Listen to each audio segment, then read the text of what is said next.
যে কুস্তি লেগে জিতে গেছে সেই শক্তিশালী নয়, যে যেই ব্যক্তি রাগ নিয়ন্ত্রণ করতে পারে সেই শক্তিশালী। বুখারী শরীফ ৬১১৪, মুসলিম ২৬০৯ নম্বর হাদিস। তো এখানে এখানে বলা হয়েছে শক্তিশালী মানে আমি, আমার গায়ে অনেক শক্তি, আমি অনেক মারামারিতে জিততে পারি, অনেক কুস্তিতে জিততে পারি, আমার অনেক শক্তি আছে, আমার সামনে ৫ ৭ জন ১০ জনকে আমি পরাজিত করতে পারি। এটার নামই ইসলামে শক্তি নয়।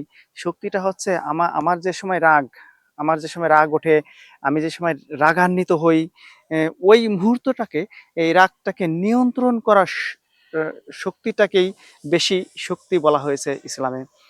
আপনি যদি এই রাগটা নিয়ন্ত্রণ করতে পারেন, তাহলে দেখবেন সবকিছুই আপনার অনুকূলে। এই রাগটা নিয়ন্ত্রণ করতে পারলে আপনার বেশি কারোর সাথে কলহ হবে না। আপনি ভালো থাকতে পারবেন। সবাই আপনাকে ভালোবাসবে। কারণ আপনি রাগের মাথায় অত কাউকে কিছু আ বললেন না। রাগ হলো কাউকে ছাড় দিলেন।